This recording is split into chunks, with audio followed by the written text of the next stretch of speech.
Imagine writing a check for $5 billion. Now imagine setting it on fire. That's basically what Amazon did in China. And the craziest part? They didn't lose to some fancy tech giant or some well-funded startup. They lost to a guy who used to be an English teacher. Today we're ripping apart the most expensive failure in Amazon's history, and why Jack Ma saw it coming before Bezos even realized he was losing. Let me take you back to 2004. Amazon just bought a Chinese company called Joyo for $75 million. Peanuts to them, right? Jeff Bezos literally said, quote, "China's going to be huge for us." And he wasn't wrong about China being huge. He was wrong about Amazon being the one to win it. Here's what nobody really talks about. Amazon didn't just enter China. They invaded it like they owned the place. And they made 5 mistakes that would cost them everything. Mistake number 1. They kept the American website. Not translated, not localized culturally, not optimized for Chinese users. It was just Amazon.com but slower because the servers were sitting in Seattle, Washington, thousands of miles away from the people actually trying to use it. Mistake number 2. They completely ignored mobile. Now remember, this is the early 2000s. Alibaba was already betting everything on mobile shopping. Amazon's attitude? Basically, people use computers. We'll wait. In China, that waiting game cost them an entire generation of shoppers. Mistake number 3. The user interface was aggressively ugly. I'm not being mean here. Chinese consumers genuinely care about aesthetics, about how things look and feel. Amazon's site looked like a corporate internal tool from 2003. Alibaba's Taobao looked like a colorful, vibrant marketplace. Guess where people wanted to spend their time? Mistake number 4. When Chinese users complained, when they asked for features, when they gave feedback, Amazon's response was essentially, "Our way works everywhere else in the world. You'll adapt to us." That is not how you win over an entire country of consumers. And mistake number 5, maybe the deadliest one. Amazon charged sellers fees to use their platform. Jack Ma's Taobao, completely free for sellers. Free. So every small business owner, every entrepreneur, every person in China trying to sell something online flocked to Taobao. Amazon's marketplace started looking like a ghost town while Taobao was booming. While Amazon was busy being arrogant, Jack Ma was building something terrifying. And here's what he understood that Jeff Bezos completely missed. Chinese consumers do not shop like American consumers. At all. In America, shopping is transactional. You need something, you search for it, you buy it, you're done. Maybe you read 2 reviews. In China, shopping is social. It's entertainment. It's chatting with sellers, asking questions, negotiating prices, reading reviews from people who posted selfies with the product, joining group buys, sharing deals with friends. Shopping in China is a whole experience. Alibaba built Taobao around that reality. Every feature, every design choice was made for how Chinese people actually behave online.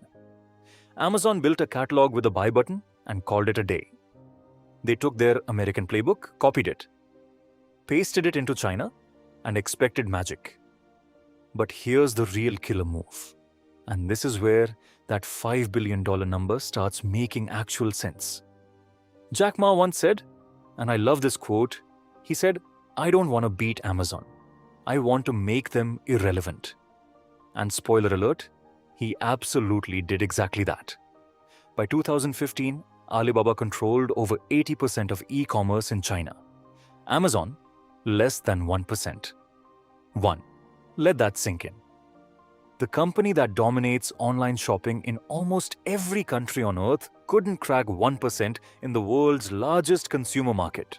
Okay, let's talk about that $5 billion number because people throw it around online without ever explaining what it actually means. So here's the breakdown.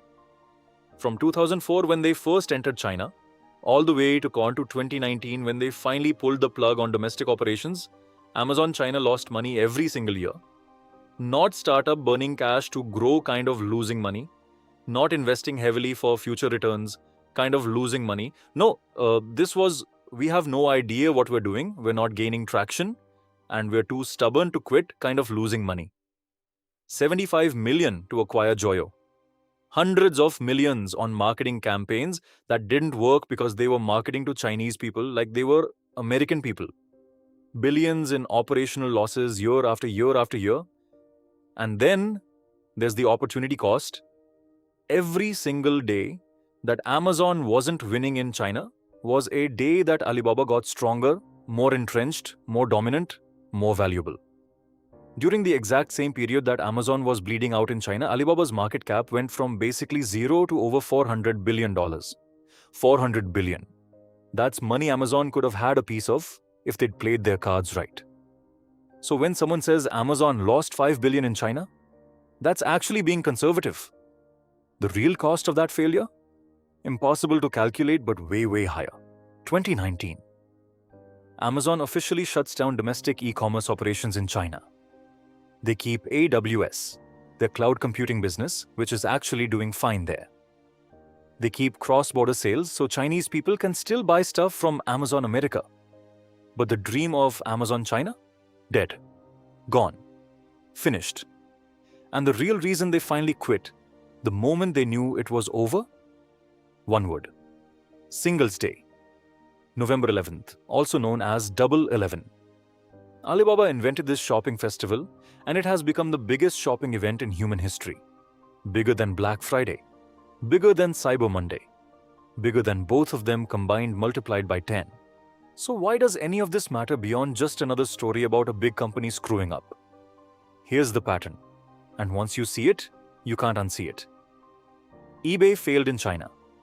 Lost to Taobao. Google failed in China. Lost to Baidu. Uber tried, bled money, sold their entire China operation to a local competitor called Didi.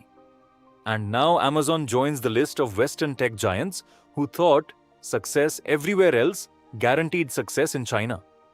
The common thread? They all thought the same thing. We're massive, we're smart, we've won in every other market. So China will fall into line eventually. China never fell into line.